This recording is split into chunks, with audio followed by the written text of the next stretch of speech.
Welcome to the Parenting Roundabout podcast for the week of July 10th, 2023. I'm Catherine Haleko, and I'm here with Nicole Eredix. Hello. And Terri Morrow. Hello. Every week we chat about what parents are talking, complaining, and obsessing about right now. But this week, as you may have heard, things are changing and Nicole is leaving us. So we have been listening to some of her favorite episodes from her long tenure. And she has one more for us. So Nicole, tell us which one you have picked. So the final one I chose is called Social Distancing So Far. Oh, wow. And again, I picked it for a couple of reasons. The first one being that this was one that we did near the beginning of COVID, when we had just all started quarantining in our homes and kind of navigating this whole new world. And while that was all going on around us, we still met to podcast. Yes. Which leads me into the second reason why I chose that. And really, this, social distancing so far represented a time in our lives. And, when we look back on it, it can be considered really like an anthropological study, because we really did document a lot of things that were going on in the world, and not just, what was happening in our families, but was happening in our communities and in society and all those other kinds of things. And so that's why I chose this particular episode, because it really represented what, we've done. We've not just talked about parenting, but we've talked about our lives. And I am forever grateful for having shared this time with you both. You've been amazing to work with and share my life with. So thank you. And I hope you enjoy this podcast, listeners. And thank you for listening to me for all these years.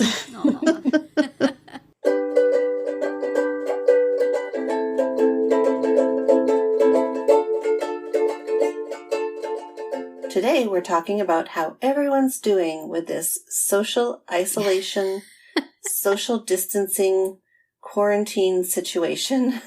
Wow, have things changed since we talked about this last? Wow. When it was just, this funny thing that might happen and wonder what was going to go on. And now, that didn't take long.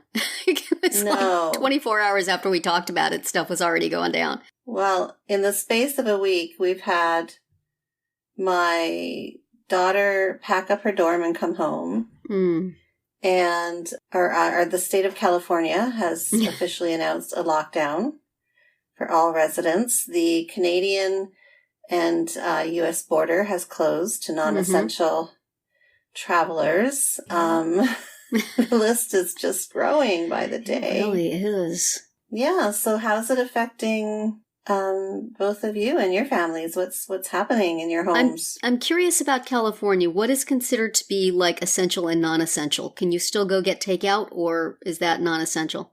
That's essential. Actually, I found somewhere it was a list that came from a government website of essential and non-essential services. And it so it gave a big long list of what was considered. So takeout food is essential. All right. So the workers who provide said takeout food also would be essential then for them to get to their jobs. Yes. Yes. My daughter is still hanging in there at Wendy's. I'm wondering how long that's going to be if we do a lockdown here. Well, I guess we more or less. I mean, everything's closed. I thought you already are. They don't really have to tell you have to stay home. Where would you go? But, it is. I don't think they ordered, let's see, all restaurants are closed except for takeout and delivery. They're slowly closing the malls, which in New Jersey is a big deal. And I'm not sure about, like, just general stores. I know everything has to close by 8 p.m., and you're not supposed to be on the road after that. This is so freaky. See, we don't have a curfew. We just have to stay in our house.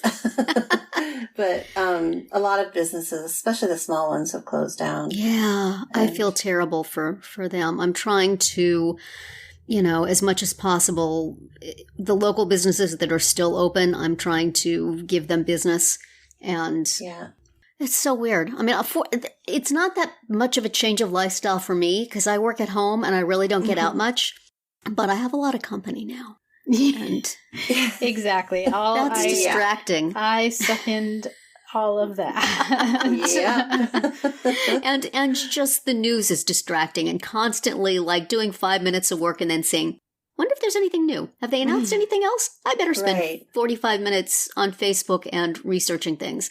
And there always is stuff. There's always stuff that's happened in the 5 minutes I was working. Mm-hmm. Oh, this is shut down. This is done. This is closed. This is the latest figures. But the company, yes. You have company too, Catherine? Oh, yes. Plenty of that. Yeah, it's stressful for that reason. And, like my kids are upset about things that are being canceled. My daughter's a senior. She's gonna miss. We don't know yet, but it does seem like she's going to miss out on. I mean, there's already definitely been things canceled. Yeah. At least one of her 2 ice shows that she would have been in and be recognized at. One has definitely been canceled. The other one is up in the air. All of her tryouts and college visits are canceled. She's supposed to do video tryouts for 2 of the school's teams, but all the rinks are closed, so can't do that. So we're waiting to see if and when those will reopen. And the teams that are asking for these videos are aware that, there may not be the ability to do them right now. This is so rough on this round of seniors and young people. And I keep telling my son's birthday is in March and my daughter's birthday is in April. And it's like any plans we may have had, even as modest as they were, are just now out the window. It's going to be dinner with mom and dad at home. Yay! Fun. My daughter's turning 30, so I wanted to do something really special for her. And it's like, I don't think that's going to happen now, which is easier for me because I don't have to think of anything, but still. So I keep telling them, when you're older, you're going to have such a good story. I remember the year I turned 30. It was the craze about the coronavirus. Right. And, the kids who are seniors, they're going to be always going to have that as like this landmark that happened at this important time in their life. But it doesn't feel good now. No. Later on, they will be, it will be a fun fact about themselves. Right now, it stinks. Yeah. I know as you already know, that I have a milestone birthday coming up in April. And I wasn't planning anything, but apparently my husband and my cousin and her family were making plans for her to fly over from Australia to surprise me. And so they had to call. She called on Monday night and she said, I'm so sorry, but we had these plans and we're going to come and surprise you for your birthday and celebrate. And we had to cancel them. And I'm like, that stinks. That's a shame. So, and you feel bad complaining about stuff like that because in the greater scheme of things, you're alive, your family's healthy, and you don't have a business that's going under. You have income coming in and stuff, but still, darn, that would have been fun. I know, and it's just the little things that I think they just add up, right? Yeah, and it's all relative, and because we all have these kind of moments in our life that we look forward to and that it keeps us going sometimes. Exactly. And now it just kind of feels like a big open-ended thing. It does feel open-ended. It's like a tunnel. You're in a tunnel, right? And I keep reading different things. Some people say, this will all be over soon. And some people say, this is going to be on till the end of the year. And it's like, I don't know how that happens exactly. But, it's so strange that I think the last time we talked, they had just made some changes at church for better hygiene, and then our diocese announced that they would still be having Mass, but you're released from the obligation to go. And then after that, they closed them down altogether. So the churches are closed. I think you can go in for adoration or stuff, but there will be no public Masses. So like last Sunday, my family and I sat on the couch and watched Mass at our church. The priest from our church videotaped the Mass, and we sat on the couch and watched it. And it was really nice. And I feel bad because it's like when time comes to, round up my family and get dressed and get back into church, it's going to be, can't we just keep this? My son, who's like always jingling keys and making noise in church, sat perfectly still and quiet on the couch for an hour. This works well for my family. Could we keep this option? Right. Yeah. But I've been, utilizing some prayer apps that have been having Facebook Live things, and, and the church has been putting stuff on YouTube. It's really interesting how all these places are responding. But it's still not the same, as gathering as a parish. Yeah. Having communion and all of that. It is heartwarming to see the things like, Laura Benanti, who's a Broadway actress, asking kids who had their performances canceled to send her videos of performances. And like in my school district, I know all across the country, people are very worried about kids not being able to get school lunches because of school being canceled. And in our district, they mobilized like overnight to deliver breakfast and lunch in one together, not twice a day, but one delivery of 2 meals to 97 bus stops around the district. And you have to just show up with a child, present, and then no questions asked. You can just get a meal, which is... They're doing that in our school district too. They're distributing it at various of the schools, including the high school by us. So you just come and, like you said, no questions asked. They'll give you some. I don't know if they're doing that here. I haven't heard anything like that. I mean, I know some people are worried about the fact that you have to bring the kid and have them out in public, but I assume you could kind of like wait in your car and go one at a time or something. But, it's just impressive that they put that together.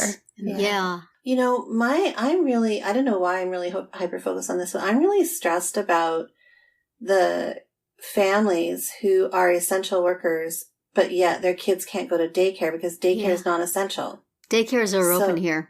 Are they? Yes. It's a big thing because some people are feeling they should be shut down because it's not safe for the daycare operators and all that stuff. Why are they open and the preschools are closed? But as far as I know, the daycares are still open. Here they are open, but they had to limit the number of kids, so I don't know how they decide like who gets to go and who doesn't. Yeah, I've been, having worked outside of the home for many years when I was raising young children, the stress of having quality childcare is huge. Yes, it is. Yeah. I couldn't imagine. I just can't imagine what some families are having to deal with right now in terms of finding appropriate care. I can't really believe how relatively smoothly all of this has gone. I'm sure there's individuals having problems and, you hear about different things. And like the rest of the nation, apparently, we cannot buy toilet paper in a store for nothing. But other than that, folks seem to be kind of rolling with it. Do you guys have toilet paper where you are? Nope. Is there any in the stores? It's intermittent. Depends on what time of day you show up. I went on Wednesday morning and there was none, and there was no chicken. Like, this was just so weird to me. Like, they've been talking here about stores should have special hours just for seniors to come at a safe time, and come in and because they're a vulnerable population and do their shopping, and then they can get the stuff before everybody else gets it. So, store near us they were opening to the public at 7:30. They opened at 6 a.m. for seniors. Over 60. And Rick went there and he said it was packed. He couldn't get a place in the parking lot, and the whole front end of the store was jammed with people. And I'm going, well, this is great. They're trying to do a nice thing. And instead, they have all the senior population packed in as exactly how they're not supposed to be. Right. You don't want to leave grandma and grandpa outside in the cold with their number being allowed in only a few at a time. But that doesn't work. So waiting to hear if the health inspector is going to, shut that down. But there still wasn't toilet paper, even then. Yeah, it's definitely uncharted territory. That's right. Yep. And it sure is.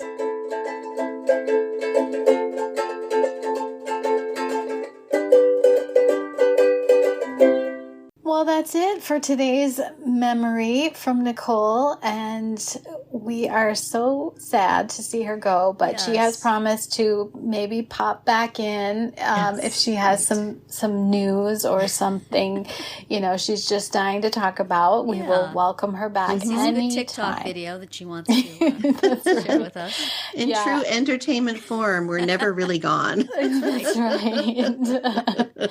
And you always have the archives if you ever need a little dose of Nicole. Yes. So. But Terry and I are not going away. Nope. Tune in on Tuesday for a new format with the two of us. We will still be here. And, of course, we're always interested in what you have to say, and you can say goodbye to Nicole if you'd like on our website, our Facebook page, or Twitter, which is where you'll find us at Roundabout Chat.